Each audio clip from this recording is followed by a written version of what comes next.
I'm about to introduce to the stage someone that I've actually grown quite fond of and I've gotten to know a bit more today. Please help me welcome co-founder Colouring Tech, Ashley Ainsley. Hello, everyone. Really great to see you all today. I hope you are all having a fun and wonderful time. Please do network away. But without further ado, I am going to introduce a man that I'm very excited to talk with. I've watched a lot of the content, but I've never had the opportunity to actually engage. So without further ado, please welcome Robbie Lyle to the stage, founder of AFTV, DR Sports, and entrepreneur extraordinaire.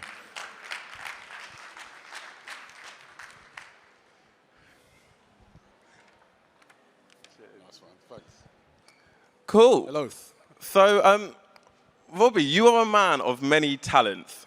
And I think for those who aren't familiar, it's probably impossible if you're a football fan not to know who you are these days.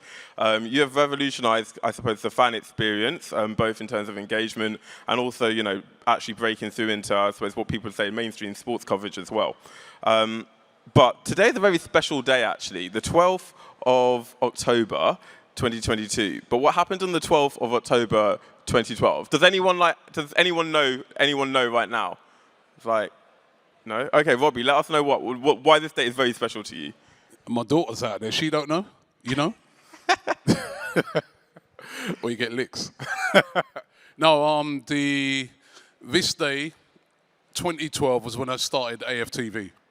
At that time, it was Arsenal Fan TV, so yeah, thank you very much. 10 years ago. So 10 years ago, that was when I had the dream, the idea, the plan, and this was the day when I said, right, going for it. So today's like a special day. Well, thank you for joining us on this special day. It's a birthday. But like, tell us about how that started. Like, were you like a disgruntled fan? Were you just like, I wanna, like, what was the process going through your mind about, like, I'm going to upload this video, I'm going to film this? Like, how did that come about? Yeah, I mean, I've been an Arsenal fan all my life. And just from going to games and, you know, seeing the passion of fans and how we talk about football, and always just never really, in everything I watched, in everything I listened to on the radio, never really heard enough from the fans. And especially in video, you know, you had things like TalkSport where fans could phone in, but in video, on Sky, on BT, you didn't really see it. So I was like, I'd like to start up a platform where any fan, no matter who you are, as long as you're, you know, at the time, as long as you're an Arsenal fan, can have a say on the football club. So I had a friend who did a boxing channel. Also, a friend of mine, me and him, been going to games for years, and you know, I asked him advice on it. I wanted him to come in with me to do it, you know, because I didn't know anything about filming and editing, and you know, he was too busy to do it, you know. So I just went for it myself, and yeah, as I said, 10 years ago started it, and it's been a journey ever since. It's been a crazy journey, but it's been brilliant. Brilliant. What are some of the, I suppose, the highlights on that journey, and maybe some of the challenges? I mean, ultimately, you've grown a brand that's got, well over 1 million subscribers on YouTube. You're one of the biggest channels, full stop. Certainly biggest sports one, I think, out there. You know, I can list the accolades, so to speak, in terms of like the engagement stuff. But yeah, what are some of the highlights along that journey? But also, what are some of the challenges that you've encountered? Yeah, lots of highlights. I mean, that's one.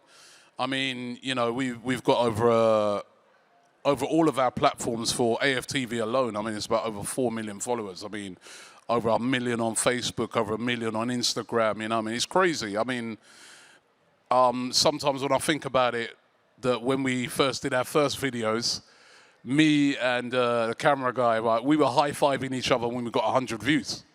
You know, so, you know, to see how far we've come with that. And, you know, it's been a fantastic journey, man. So speaking of things like this, incredible. These weren't things I expected.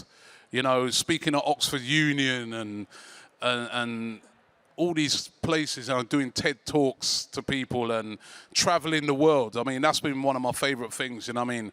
Going to so many different countries. I mean, I've been to like all over America, Australia, China, Africa, I mean, all over Europe, Russia, You know, I'm about to go to Qatar soon for the World Cup.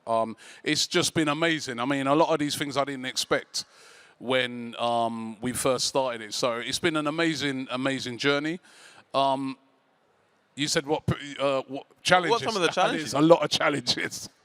There's a lot of you know what? When you're doing something that's quite new, when you're doing I always say that we were disruptors to a business that's very traditional, set in their ways of doing certain things, and it's almost like we come along, kick down the door, and say, "Yo, we're there," right? And there's a lot of people who didn't like that. You know what I mean? And a lot of things said. You know, especially when you're building something and you know how hard you're working and how professional you're being to build it and that, and people are just very disparaging of what you do, and yeah, you lot, it's just all you do is you shout and make a load of noise, and you only get views when you lose. I mean, we're top of the league now, we're still getting views. I mean, you know, it's crazy. Big up, right? Raquel. Right, you only get views when you lose. You're all just you know, I mean, things like that, and it's been a lot of challenges. But then, in a way, I've always sort of looked on it and said sometimes that's good as well, because number one, it shows that. I mean, my mum always used to say to me when I was growing up. My parents were Jamaican, and my mum used to say, "Boy, if them nah talk about you, you're not go out with nothing." Right, so I'm like, well, they're talking about us, so we must be doing stuff, something really positive.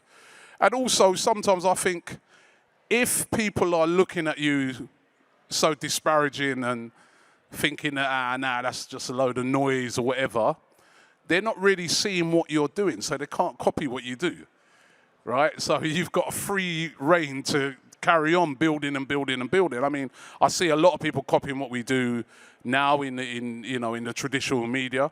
But yeah, there's been challenges along the way, but I treat this thing as a journey. And that's always my advice when people ask me about businesses or whatever you're doing, if you treat it like a journey, you don't really, when you get those setbacks or when you get people saying certain things, it doesn't affect you as much, because I've had like some setbacks that at the time I thought to myself, wow, this is not going to be good for the business. Like, I remember when a couple of sort of high-profile footballers, Gary Neville, for instance, he had a go at AFTV. And at the time when I heard it at first, I was like, wow. You know what I mean? I saw people's reaction, and he's followed by a lot of people, and I was like, guy, innit? I was like, this ain't too good for the reputation of the company. But then I said to myself, but you know what? Hold on a minute. I don't agree with him, and I've got a big platform too. So I'm coming back, and I came back, and what it led to, something at the time that I thought was a real negative thing, led to like us having a sit down with him at Sky. This really famous video now where we're all talking to him and discussing how football's changed, and you know, big growth in the channel and a lot more respect for the channel, because people could see that actually, no, hold on, these guys are very professional in what they do. So sometimes when you get a setback, it's not always a setback. Yeah. It's a good thing. Yeah, it can be an opportunity, and depends how you look at it ultimately. I think if we reflect on some of that journey, how much of it was, I suppose, strategic compared to opportunistic? Because, you know, when you started out, I suppose you were quite humble in terms of, like, you said you wanted to create a platform.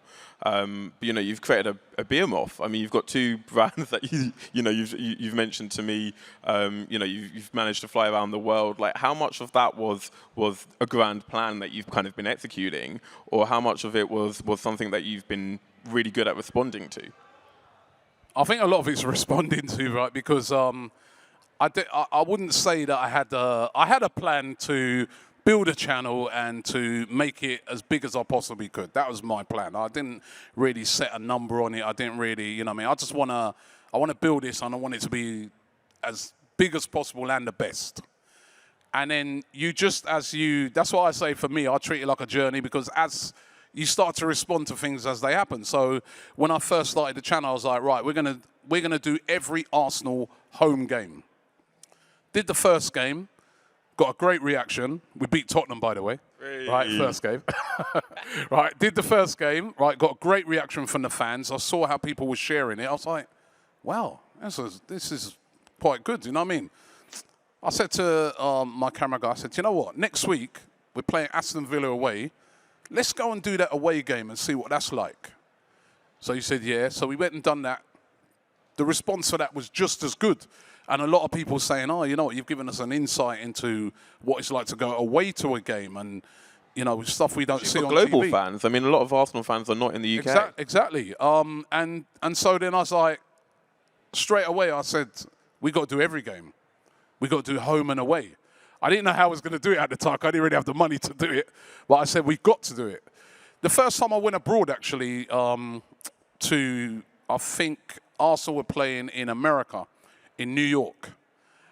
And we got to the end of the season, and I said to my camera guy, I said, yo, I said, I want to do that. I want to go away and do a game, a pre-season game.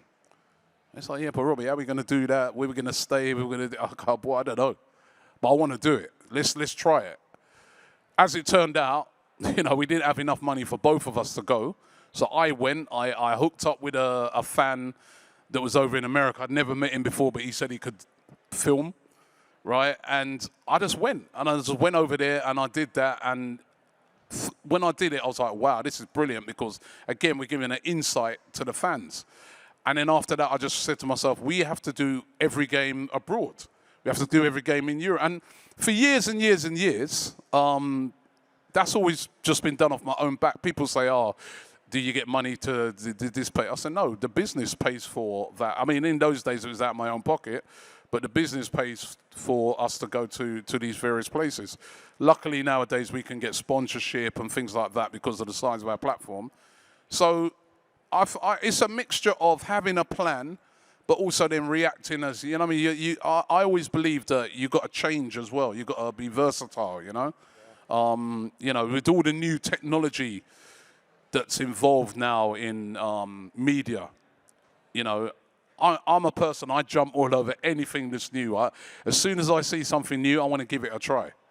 You know, I was saying to you before we came on air that we've got some big things coming when it comes to the metaverse, which is basically we're going to be interviewing fans in the metaverse. We've been working on that for about a year now, and that's, you know, we're nearly... When can we expect to see it? Is it this season? I think before the end of the year, yeah. Oh, before wow. the end of the year, you'll see that. You know, we... Scoop there, Thank people. you.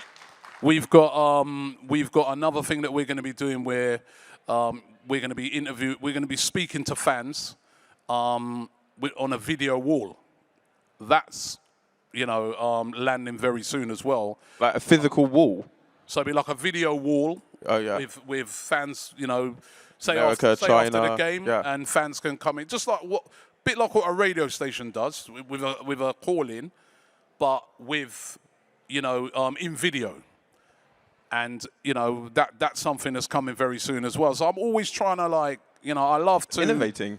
Yeah, there's something new. I mean, the way technology moves, you know, you have to move with it. You know what I mean? I mean, when we first started, you didn't have so much live stuff.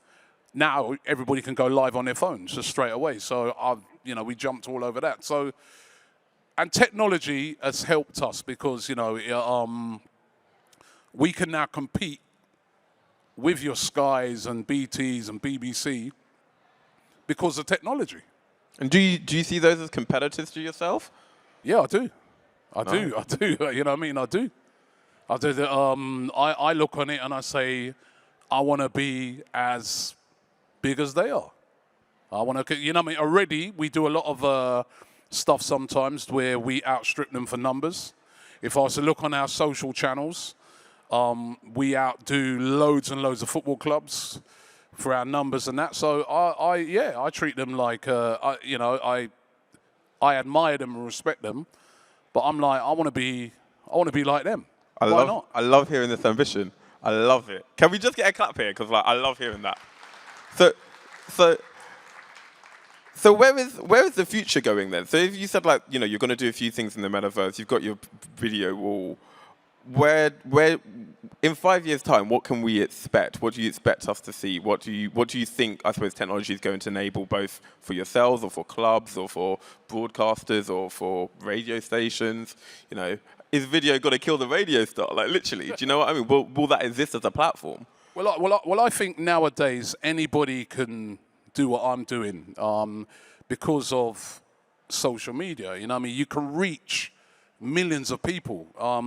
Before, that used to be restricted to the big TV stations. That's changed now, you know what I mean? Like, anybody in this room can take out their phone and broadcast live to the world. Anyone. Which, you know, 10, 15 years ago, that would have involved about 4 or 5 trucks pulling up outside. They'd have to run cable. It'd be like a 5-hour, 6-hour operation just for them to get that going. And now you just pick up your phone, press a button, and you're live. So I don't know where technology, I don't know where it's going to be in 5 years, right? But I'm just like always watching it and trying to see if it's something that can work with what we're doing. And I think the opportunity that we have that really helps us is that you can broadcast globally as well. So a lot of TV companies and companies over here like Sky, etc., in the UK, they're tied to the rights of football. So you have Sky will have the rights to the Premier League in the UK. But if you go to Africa, it might be, I think it's SuperSport, they have the rights. In America, it's NBC. In Australia, it's a different company. But if you can create, and I'm talking about football now, if you can create original content that doesn't rely on the rights, when you put something out, it's broadcast all around the world. You know, so somebody in Africa is not watching Sky Sports. We think that sometimes here, but if you go to Africa, you would not be able to watch Sky Sports. You would watch the local version who has the rights to it, doing Sky Sports and doing their coverage of the Premier League games. So, as I said, if you do original content, you're broadcasting to the whole world. I think one thing, and you've kind of got, I mean, you've got a free reign at it as well. So, so I just like, we keep our content original, and that's what we aim to do: broadcast to the whole, you know, to the UK, but also to the whole world. Yeah, and I think one thing that interesting that you mentioned as well was it wasn't just football. Can you tell us a little bit more when, you know, what you're up to and what you say when you mean that? Well, I've got another channel called DR Sports, which is predominantly football, but also we're doing things like boxing. We did Wimbledon tennis. We've done F1 on it, and that is something that I'm growing. It's been going about a year. It's really growing well. We've got over 200,000 subscribers. About to go to the World Cup with that channel, and my aim with that channel is to do like all sports, like a full-on broadcaster, really. You know, but by using social media channels, so like YouTube and you know, TikTok and that, to broadcast again to the world. Because sometimes when I'm at home with my kids, right, they don't even watch TV. I've got free reign of the remote until they turn on the PS5. But, you know what I mean? Yeah. Right? So, but if you look at it, a lot of people nowadays, I think TV is kind of dying out. Yeah. People don't watch TV like how when I was younger, like, you know, Match of the Day's on at 10:30, I have to watch. But people don't do that no more. They watch it at their leisure. You know what I mean? They watch things when they want. So here's a quick poll. Who has watched over 90 minutes, so the average length of a football game, TV in the last week? Put your hands up. Yeah, you see, that's what I mean. And when people do watch TV, they watch it at their leisure. It's changing it. Netflix, you know, all the, you know what I mean? So everything's always evolving and changing. And I think if you're going to be successful in this space, you have to evolve and change as well. A lot of the TV companies have had problems with that because they've had a real set way of doing things for years.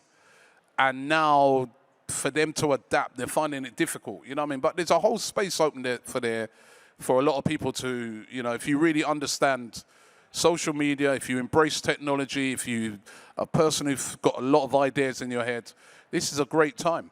It's a great time to create a platform, and for, you know, especially for like when I look and I say, you know, black people, Well, sometimes I speak in schools and stuff like that. I said, you know, you go onto some of these social media platforms, the platform itself, once you broadcast it, is not racist. It goes to everybody. Somebody can choose not to watch it, but it goes to nobody can turn around to me and say, boy, you know what, we're not going to have you on Robbie Car. Boy, you know what, yeah, we've got a few too many of you lot. I can broadcast. You want to watch. If you think I'm good, you watch. If you don't think I'm good, you don't watch it. That's how it should be. And that's what social media platforms like YouTube enable you to do. You know what I mean? You can, you know, and you look at some of the biggest YouTubers around, like KSI and these guys, you know what I mean? And, you know, they're doing, they're doing incredible things, man. And the same way people used to disrespect people like him. Yeah. Oh, well, just playing video. I went to, he had a game the other day, not too far away from here at Charlton, right, where they had sold out the stadium and they had 2.6 million people watching that live. That was more people watching that live on YouTube than watched the Queen's funeral, right? So I'm telling you, you know, there's big opportunities out there if you want to grasp it. You just, but when you're doing it, you just got to, you know, have your plan, be consistent. That's what I always say to people, be consistent. You can't just turn up today and, you know, feel that, you know, if I haven't got X amount of views, I'm not going to do it tomorrow. You have to be consistent. You have to grow it. You have to be patient as well. That's one thing that I've It's a 10-year journey, as you said. Yeah, I've learned that myself, like patience. Sometimes you come up with a new show or something. I've seen a lot of people, like, they'll do a new show or something on their platform. After 1 week, they're like, oh, man, boy, the numbers were low, man. Well, like, you haven't even given it a chance. I mean, you've got to give that, like, 3 to 6 months at least to see if it grows. Yeah. So patience is very important, and consistency, very important. Yeah. And one thing that you did touch on just briefly there was about, you know, the role of social media. Actually, tomorrow we have Anton Ferdinand, and he's going to be talking about some of the, well, the history and the story that he has, some of the books that he's got. Obviously, I know that you've done a documentary as well, looking at like racism in sport, and I think it's, you know, it's super important to reflect on some of that in this conversation. I suppose for those who don't know, please do check out the documentary. But what was the response from that documentary for you? Like, what happened after it? Because, you know, people see it, people see the journey as you creating it, but what happened after that? What did you see? Yeah, I had a great response after that documentary, you know what I mean? Because I wanted to, you know, we always see a lot of documentaries talking about racism in football, but it's always from players, which, don't get me wrong, they've had horrible abuse and horrible racism over the years.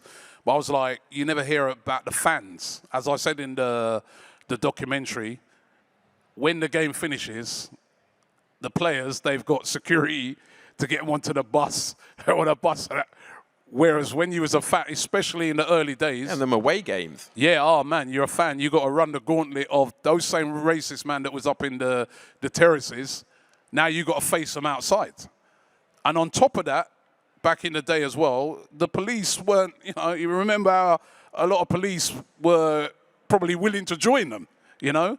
So I wanted to sort of like do a documentary which spoke about the changes we've made. I think there's been a lot of very positive changes, and there's a lot of teams that have really changed. Because when I was younger, I mean, going to Chelsea away, when I used to go to them games, my friends would literally turn around to me and say, "Yeah, Robbie, you've gone mad.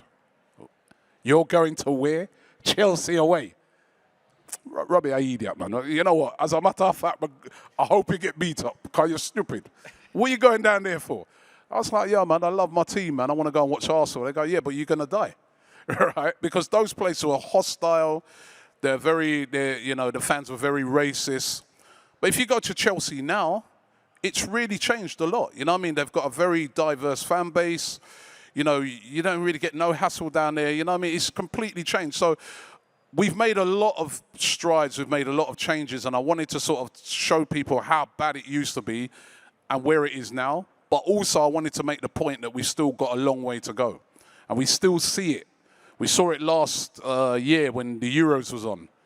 When, you know, when Saka missed that penalty, all of a sudden he went from Saka, you know, English star boy, to Saka, you N-words, you know what I mean? And so it's still here. There's still a lot to be done.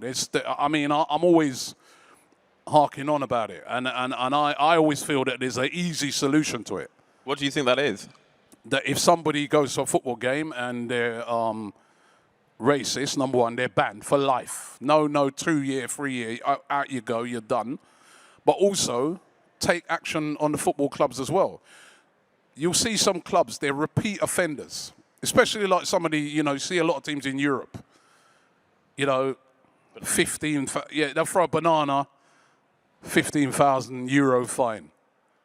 Then 2 weeks later, there's another racist thing, another fine, and another fine on, oh, you play behind closed doors. And then, now, if you say to some of these football clubs, right, you know what? This is 3 times now you guys have been done. You see, the next time, you're out of the Champions League. Because if you're running a competition and your competition is supposed to be inclusive, remember, it's your competition. You decide who come in. Just like whoever's organising this event has decided who comes in here today. And if somebody comes in here and they're unruly or they're racist, you can throw them out. It's the same. If you're running a competition, you turn around to those teams, no matter who you are, and you say, if you can't get a hold of the situation with your fans, you are not coming in the Champions League. And we all know what the owners of these football clubs are like. When now they are faced with losing a lot of money, they will do something about it. To mark my words. When they had that the Super League, you know, UEFA were talking about banning players from playing for their country, and the players didn't even want to play in the Super League. So if you take serious action, if you're serious about something, you can stop it. But I just don't think the main authorities up there, they're not serious enough about this situation. And if they were serious enough, we wouldn't even have to be talking about it. It'd be the odd incident. Yeah. And do you think that extends to social media? Because I think one of the things that we're talking with Anton is, you know, the abuse that he gets on, you know, a lot of different types of platforms. I'm sure, you know, I've not looked through the tweets, but like, sadly, I'm sure that you would have got some of it as well at different points because of. Well, I've always said to people that I feel I get. I'd like to see if I could run a competition with Anton to see. I'm sure I'd get more. Yeah. Because I'm on it every day, and you know, all it takes is for me sometimes just to say, we beat Liverpool at the weekend. If I came on and made a few jokes about, you know, in banter ways, I can guarantee you I'm going to get something racist coming back. And you're right, the social media platforms as well, they need to do more about it. Again, I mean, I think what they do is pitiful.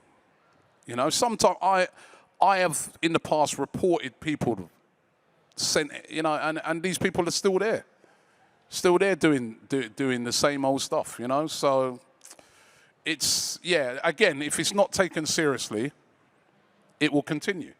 If it's taken seriously, then, you know, people will stop. And, you know, I think with football, it's not about football solving society's ills, yeah? Because a lot of times you'll hear people who are involved with football at the highest level come out and say, well, you know, this is a social problem, you know, I mean, it's a problem of the country, and they are right. But the difference is, it's your football ground. And if it's in your football ground, you're saying, right, we don't want no racists in there, no to racism, then you can stop them from coming in. And if they come in, they never, ever come back. It's as simple as that. It's a bit like a nightclub, isn't it? When a license is issued to a nightclub by a local authority, the nightclub can't turn around. If there's fights in there every week, the nightclub can't turn around and say, boy, you know what? We're in a rough area, you know. I say, well, yeah, it always kicks off around here. They'll close the club down. They'll say, get a grip of it, or your club is shut and you're gone. Or we're going to limit, you know what I mean? You won't, you know. And all of a sudden now, that club has to fly into serious action and take serious, you know, do serious things to make sure it doesn't happen again. Why are we talking in 2022 about people being racist in a football ground? Honestly, I think it can be dealt with, it should have been dealt with ages ago. And that we should be just hearing the odd thing. Not every week, bananas being thrown and what kind of, Yeah, it's gone on honestly. for far too long. If I change tack slightly, because I want to make sure we end on a positive note, and I think that's like some of the challenges which I think were important to do.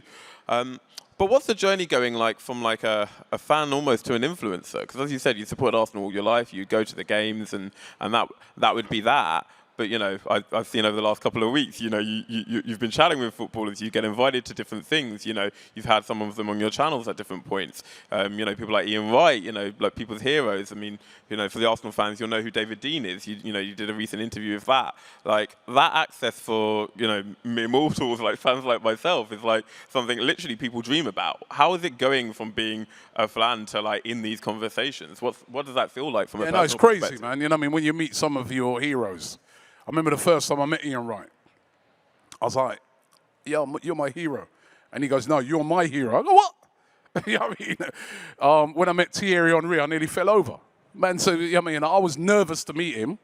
I walked in the room and he goes, oh, AFTV. He goes, I like what you do. I was like, well, do you? I mean, it was incredible. I mean, and just some of the people I meet outside of football, it's incredible. You know what I love the most as well? Just meeting people in general, like when you go to some of the other countries as well, and like, you know, I mean, it's crazy, man. I can't.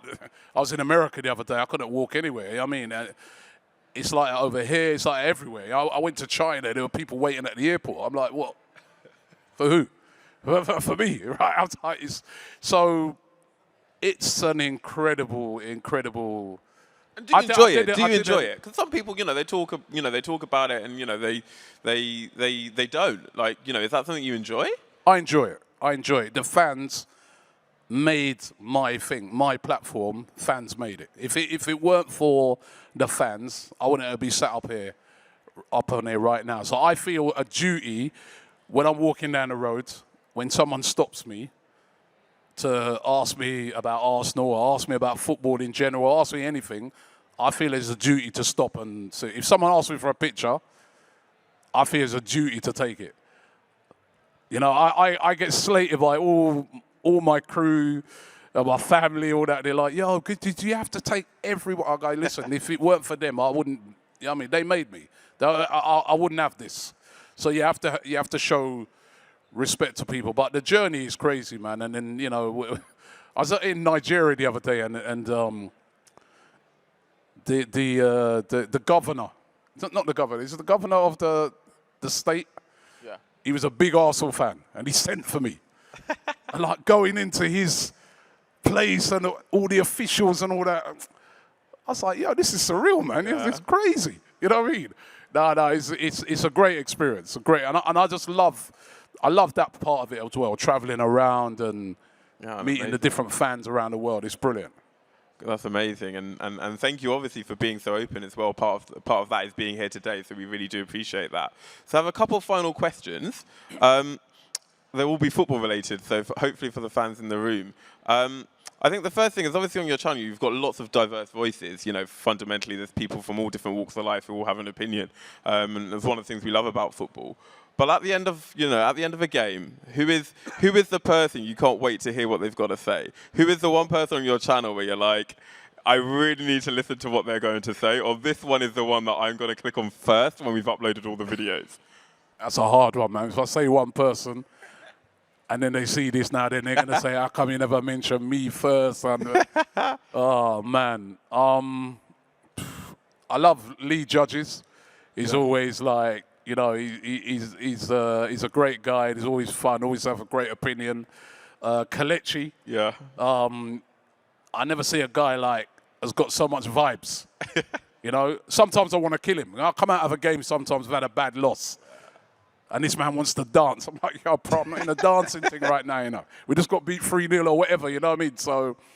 But you know what? I can't pick one out, man. I just love interviewing all of them, man. And one of the things you touched on there, what I'm very proud of, is the fact that, you know, we have we show, you know, a real diverse fan base, which we have at Arsenal, which is great. And we know in football, and it's always been like that, that, you know, we as black people, we love our football.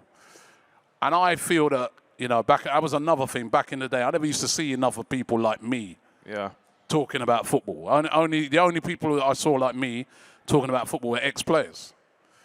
I'm like, yo, well, I just was in the barbershop, man, and there was like, we were nearly fighting about the football, talking about it. So how comes, that was in the days I had here, by the way, right? So how comes I'm not hearing, well, how come I don't see no one like me talking about it? So I'm proud that, you know, with our platform, we can show that, you know, fans from all walks of life love their football. So.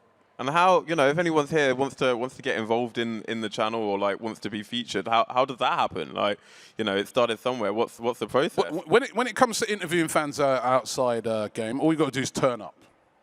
That's all you do. You turn up, and you know, hopefully, you know, there are some big. I mean, after that Liverpool game, and after the Tottenham game, it was about. I looked outside, right, and it was about. It must have been about 800 people waiting to be interviewed. It was crazy. Wow. Which, when I think about when I first started, I had to walk around the ground trying to find people. You know, it's mad. But yeah, no, anybody can come on. Anybody can come on, and I guess with like channels like DR, which is done in a little bit of a different way, where we do a lot of studio debate. But we're constantly looking out there for people from various whatever football club you follow.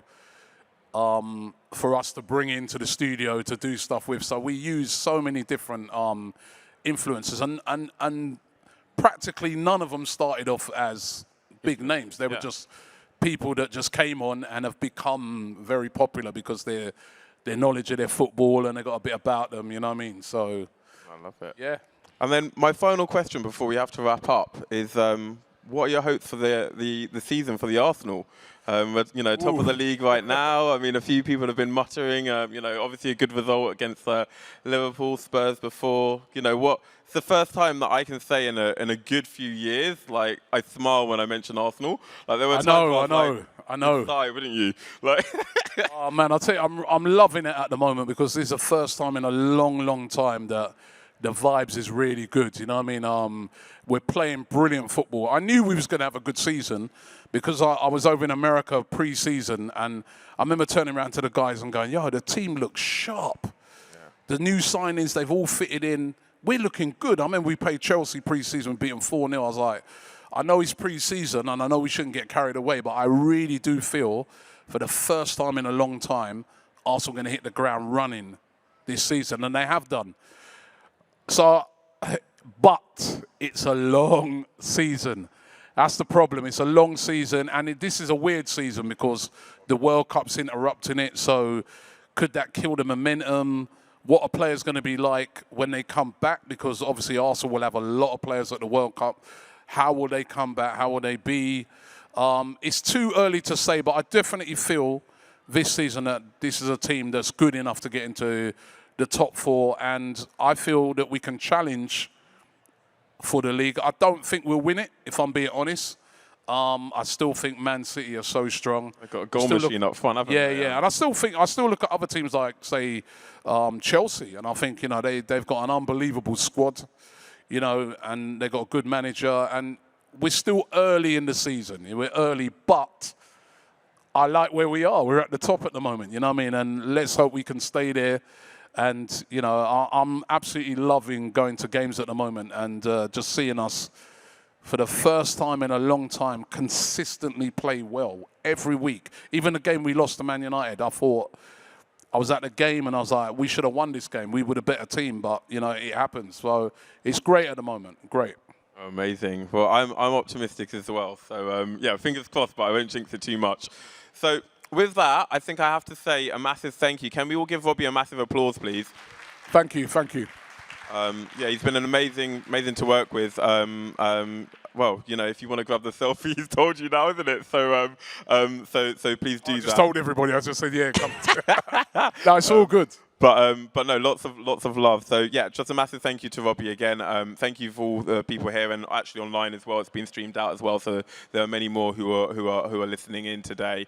And that's it for right now. We've got lunch basically, so please do network mingle. There's food vendors outside. Feel free to grab yourself something as well, and then we'll resume a bit later this afternoon. And you can check out the agenda on the website. But yeah, just thank you again, Robbie. Thank you, man. Cheers.